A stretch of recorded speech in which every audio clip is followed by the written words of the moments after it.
तुम्हाला माहित आहेच, नटसम्राटवर महेश मांजरेकर सिनेमा करतायत। आपण गेल्या वेळी सांगितलंच, this is a recap for you. वाट केव्हा वैरीण झाली तरी वृक्ष प्रेमळ होते, साती रंग भेटून गेले, निळाईशी जडले नाते, काळोखलेल्या गुहेत देखील धडपडणारे किरण होते, देवळामधल्या दिव्या नाही स्नेहाभावी मरण होते। वाजत गाजत वरात आता वेशीपाशी आली आहे, जिव्हाळ्याच्या चिता पेटवीत बरीच पायपीट झाली आहे। माथ्यावरचा आभाळ बाबा सवाल आता पुसत नाही, पृथ्वी झाली पावलापुरती, आल्याड पल्याड दिसत नाही, तात्यांची शेवटची कविता।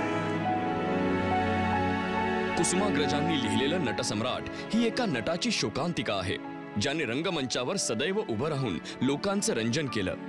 जो सतत गर्दीत होता तो नट शेवटी एकटा उरला।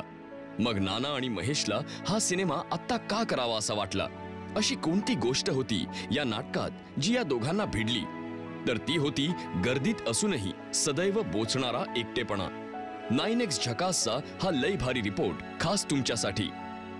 नट म्हणून एकदा तुम्ही तो वसा पत्करल्यानंतर तुम्हाला दुसरं काही करताच येत नाही। तुम्हाला काही येतं, मला उद्या तू व्यवसाय करायला सांग, मी उत्तम जेवण करतो, मी छान हॉटेल काढू शकतो, पण मला ते जमणार नाही, कारण ही घुसमट नाही काढता। एखादा जर कोण म्हणला काय बेकार झालंय जेवण तर मी मानगुट धरेन, त्यामुळे ते बरं नाही, त्यामुळे व्यवसाय मी करू नये।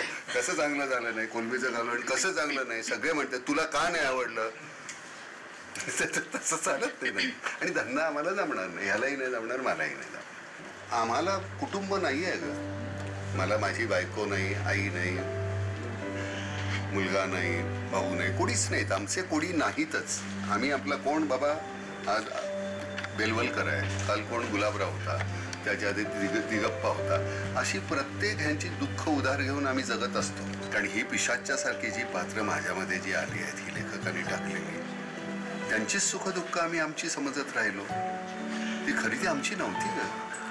आज एकाचं कोणीतरी घेतलं, तो संपला की उद्या दुसऱ्याचं, पुरा तिसऱ्याचं, असं करत करत आम्ही असंच जगलो, आणि आतापर्यंत लक्ष तुला आता 65ला आलो, आणि आपल्यापेक्षा किती वेळ उरलाय, आणि आता कुटुंबाला द्यायचा प्रयत्न केल्यानंतर त्यांची गरज गेलेली आहे, कळलं ना? आता त्यांना असं वाटतं की आधार पाहिजे।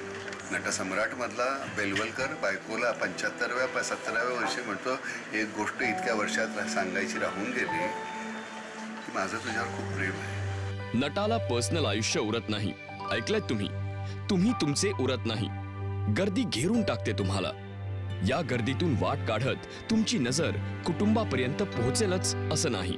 बरेच घरचे सण समारंभ, समोर आलेल्या वेदनादायी घटना पचवून या रंजन करणाऱ्या विदूषकाला तोंडाला रंग फासून उभं राहावं लागतं। अर्ध्याधिक वेळा मेधा माझ्याशी भांडते की मी तुझ्याशी बोलत असताना तुझं लक्ष नसतं, तसं नसतं, मी माझ्या इतर कॅरेक्टर्समध्ये असतो इन्व्हॉल्व, आणि त्याचा खरंच त्रास होतोय मला। म्हणजे मी आमचा मुलगा मला कित्येक वेळा येऊन असं मी कुठेतरी बसलो असं मध्ये म्हणतो, पप्पा ऐक ना, आणि तो इतका त्यात माझ्या मते तो ट्रिव्हियल प्रश्न असतो, आणि मी त्याला म्हणतो हा असे फालतू प्रश्न विचारून मला बोर करू, नंतर मला लक्षात येतं 2 मिनिटं पण त्यासाठी देता येत नाहीत, कारण मी माझ्या कॅरेक्टरमध्ये एवढं गुंतलेलं असतो।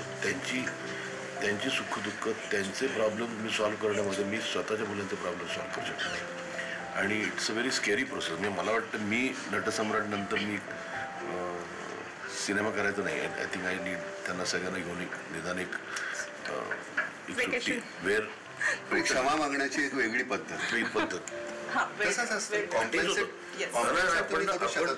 आपण जवळजवळ ब्राईब देत होता, त्यांनी लांब राहून म्हणून घेतलं काय हा गेम पाहिजे, हा गेम घे, पण नंतर लक्षात येतं की आपण we are not satisfied them, आपण आपलं गिल्ट लपवण्यासाठी तो प्रयत्न करतो, विच इज सॅड। पाहिलंत, मग 2 पर्याय उरतात आपल्या समोर। एक आहे ते ग्लॅमर घेत जगत जाणं, किंवा फॅमिली लक्षात घेऊन ग्लॅमरच्या मागे न धावणं। तुम्ही काय कराल? टू बी और नॉट टू बी, हाच खरा प्रश्न आहे। सर, इस नटसम्राट ने माहौल बहुत सेंटी कर दिया है।